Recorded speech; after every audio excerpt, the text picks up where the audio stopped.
Hello, my Hi. name's Jay Betton from UPM Raffle Attack. I support designers, brand owners, wineries, bottlers, packers across the food and drink industry in the UK and Ireland as a packaging solutions manager. I'm very pleased to say we have today with us Chris Bax, co-founder of Bax Botanics. Welcome, Chris, and thanks for joining us today. Oh, I'm really looking forward to it. Thanks for inviting me. Thank you. So I wondered if we could just start at the very beginning, by you telling us a little bit about yourself and how all this started. Well, so we, Bax Botanics, produce two varieties of an alcohol-free spirit, a distilled drink, but with no alcohol in it at all.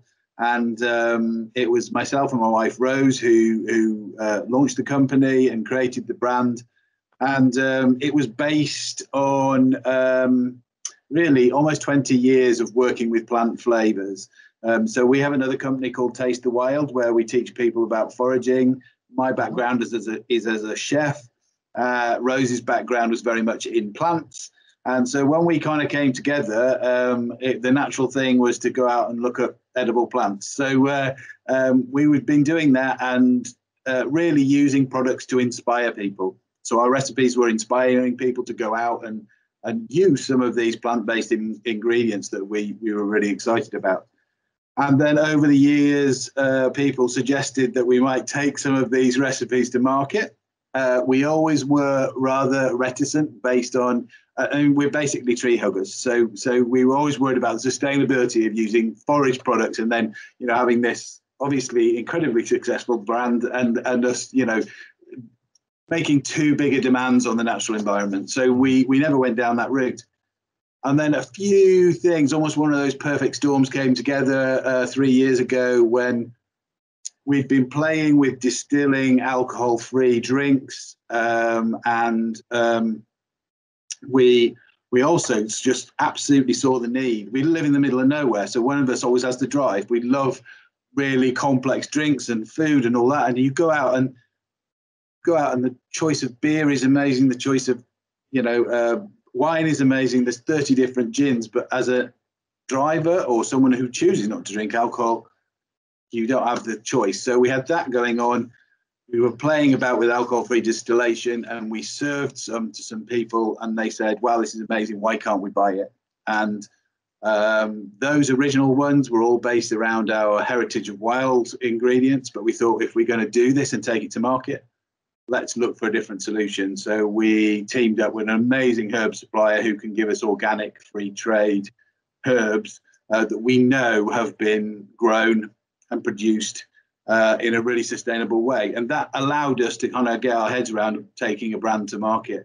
And so Bax Botanics was born. Wow, what a story. Can you give us an insight into what's the process of creating these non-alcoholic spirits then? It's interesting because we're not and have never been, well, in the past, I suppose we are distillers now, but we had never been distillers. And so I think we came at it from the point of view of almost like, I suppose, looking at a chef and looking at a distiller, because we had worked in our previous guys, although we taught people, we also used to work as consultants, whether that was to chefs, but also gin distillers looking for kind of interesting botanicals that they could put into their gins. So we did have a little bit of an idea about distilling. But the other thing that we'd looked at is distilling scents as well, almost a perfumier type background. Mm-hmm. So we combined all those things. So all we were trying to do, we weren't thinking, oh, this is how you make gin. To make alcohol-free gin, you just take out the alcohol. We kind of thought, how do we produce a really amazing tasting liquid? Mm-hmm. And experimented. We played.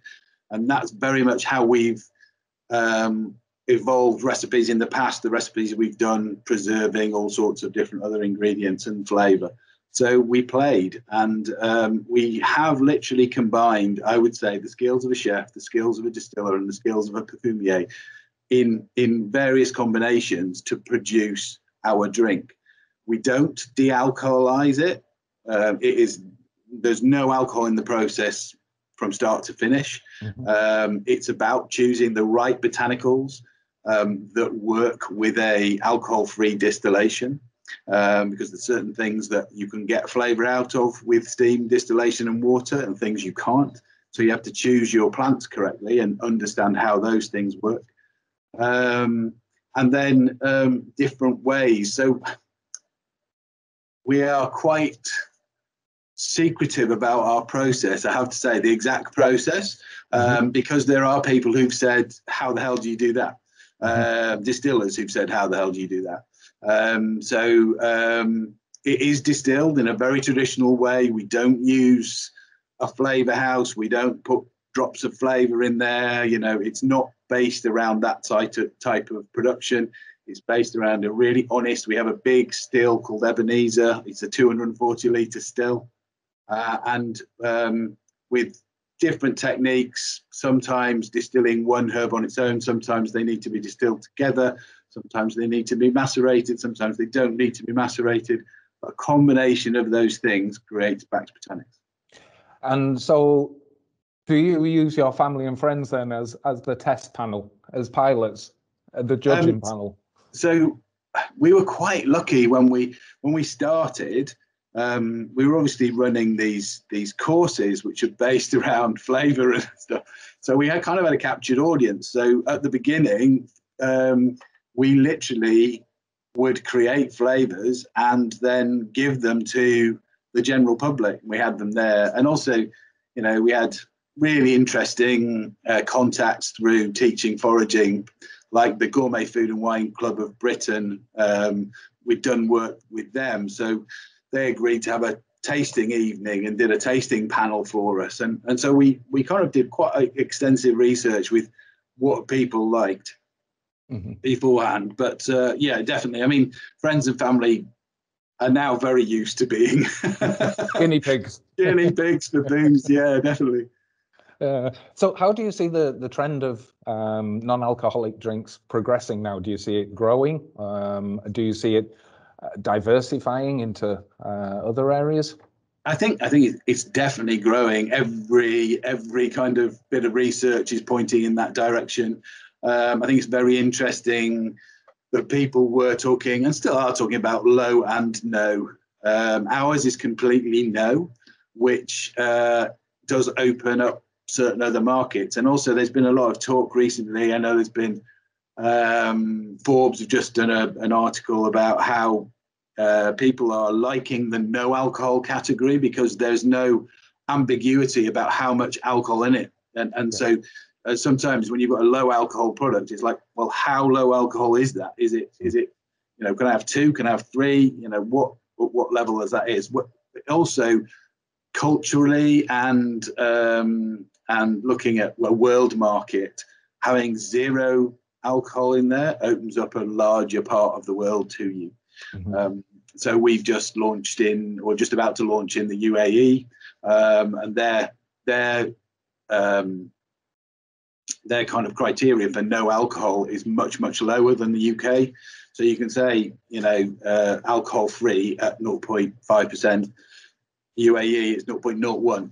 Yeah. So we fit into that category. And also, even going into America, we've just launched in America with a distributor in America, and that made the whole FDA process a lot easier, because we didn't have any strange ingredients in there. We had absolute 0 alcohol. So I think that side is going to grow, but I think consumers are now absolutely getting how no and low drinks fit into their lives, and that's going to keep this growth going, I think. Yeah.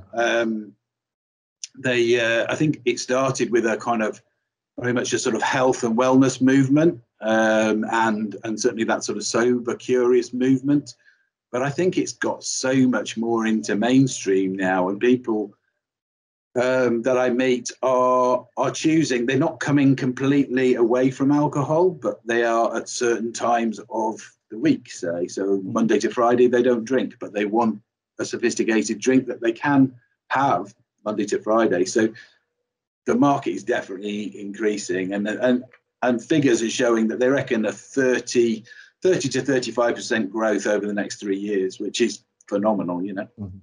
So it's not just the younger consumers; it's the full broad spectrum of people. I think the younger group are definitely driven towards alcohol free. I think that's a health and fitness thing. It's also a control thing. I think in a world where we appear to have less and less control, we have ultimate control about what we put into our body and how that makes us feel or what it makes us do. And so I think people are very conscious about that. I think social media has got something to do with it. You know, there was a time in my lifetime when you could go out on a Friday night and everything was forgotten by Monday. But these days, obviously, people's images and images of them out enjoying themselves, in inverted commas, are there forever. So I think that's driving it. But I would say currently our core customer is female, mid-20s to 40. But we're seeing an increasing take up right the way across ages and right the way across, male and female. Right. So yeah, it's definitely growing.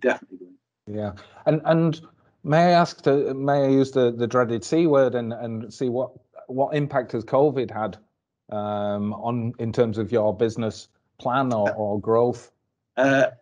So definitely it was a hiccup, a fairly large hiccup in the actual growth of the business, but it was interesting. We had to completely refocus. When we started, based on advice, we were looking at kind of really focusing towards the hospitality trade, and people were saying to us, "Oh, if you can get people drinking it in bars, then when they see it in retail, they'll buy it in retail. So you always have to do the bar stuff first." And of course, March last year, that went like that. Yeah. And so we had to definitely refocus. The first couple of months of lockdown were really difficult. I think everybody turned to drink and nobody was interested in alcohol free. But then I think people started thinking about what they were putting into their bodies again. And certainly towards, the summertime, things picked up retail and direct to customer retail from our website, but also online retail with people like Masters of Malt started doing really well. And so that really, it drove that part of the business, and as it increased those direct sales and sales on the internet very much. Now I see hospitality coming back, but our key thing at the moment is exports. Britain has been incredibly, very much at the forefront of alcohol free. Certainly in our category, in the spirit category, there's some great products, and obviously the kind of market leader and market founder in Seedlit was British based, and we're just seeing a huge demand from abroad for really good quality British products, and we do see really good growth at the moment. Good, that's fantastic to hear. May I ask, sort of tip it slightly away from the business side, and I mean, you can answer this from a business and a personal perspective, but certainly for us at UPM Raflatac, sustainability is part of our DNA, and it's a critical part of everything we do when it comes to product design. But I just wondered what kind of considerations you make in your personal and your business life in terms of sustainability. Well, in business, we've set. Well, as I say, we're basically tree huggers anyway. We own a woodland, so we own an 18-acre woodland which we've managed for the last 17 years, and so it's very important to us, and we would have never have pursued Bax Botanics unless we thought we could have done it in a sustainable way, and we have several pillars of our business that whenever we make any decision, we always go back to those pillars, and sustainability is very much one of those 4 pillars. And so we can't always make the choice we want to make at this stage, just because of the size we are, and we're finding that holds us back in certain decisions we want to make. But sustainability is considered in every single decision that we make. So when we started the business, we were like, well, what is the best route as far as a bottle is concerned. And we looked at all sorts of different possibilities with the bottle, but because of the type of product we had to have a bottle that felt like quality. So we thought, well, let's get a really good quality bottle with a reusable stopper. And actually, the best thing that people can do with our bottle is repurpose it. And it's a great bottle. It's got a nice heavy feel to it. You put a pouring top in it, it works great with olive oil or vinegar or whatever. So we looked at that. We obviously looked at your products when it came to label, and we used the Bagas stock from Raflatac in our labels. We work with a label printer who is very, very considerate. I mean, printing as a whole is not a particularly eco-friendly business, but they have great eco credentials, and the inks that they use and the way that they dispose of any product is really, really considered. So we looked at that. The shrink seals on the top of our bottles, the security seals on there, we use PLA rather than plastic. So hopefully PLA will get more, better and better at being recycled and composted and everything. So and in the distillery as well, we looked very much at a recycling system as far as our cooling water is done, and it was a very simple system that I designed initially. And now, as we scale up, we are doing exactly the same thing. So we're minimizing the amount of water we use, minimizing the amount of energy that we use, and we'll go on doing that. Our outer packaging, it's all cardboard. We had a single bottle box designed that will protect our bottle through the postal system, which is literally 100% cardboard, 100% recyclable cardboard, rather than the inflatable things and bubble wrap and stuff. They do an amazing job, but they're not great as far as sustainability goes. So we do look at it on every aspect. And at home, we're the same. We're composters. We're looking at what we use, chemicals we use, cleaning chemicals we use. Again, in the business, we use products from Delphis, who've got amazing credentials as far as sustainability and their environmental impact. So we use those at home as well. So it's a core part of our lives, really. It's just really natural to us. We've always done it. It doesn't feel it doesn't feel like it's a chore. It's just something that we've always done. And I've always said, I think sometimes people get really bogged down with when people start talking about sustainability or being eco-friendly. There seems to be so many things to weigh up that I think the people just need to know that they can make small steps. And if everybody made small steps, it would actually have a huge, huge impact. And I think, that's where we need to go. But as I say, it's a core part of our lives. So it just fits in very naturally.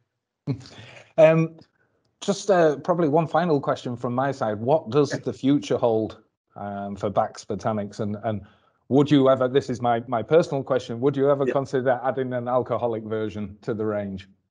I don't think we would. I think it would be possible as far as flavors go.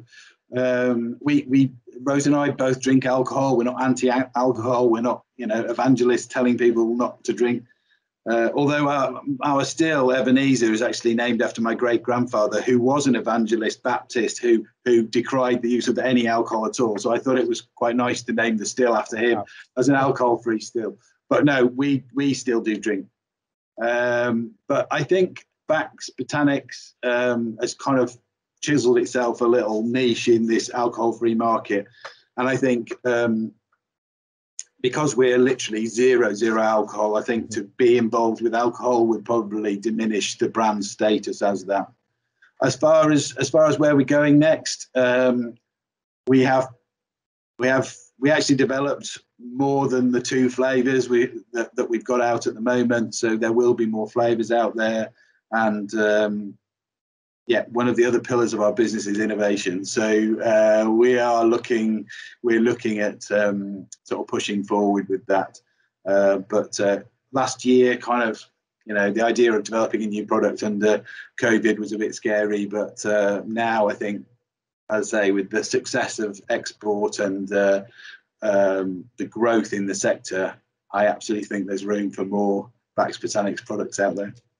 Fantastic. And so, Chris, I'll just draw a line under the chat. Of course. There. Thank you ever so much for your time today. And I hope you all agree at home that this was a very enlightening discussion. And on behalf of Raflatac, UPM Raflatac, I'd very much like to wish you and Bax all the very best and continued success. And if there's any questions that arise, that because this is a recorded session, you're more than welcome to visit us at the UPM Raflatac stand, and we can resolve the questions together with Chris. So thanks for your time again, Chris. Much appreciated. Absolute pleasure. Really enjoyed it. Thank you.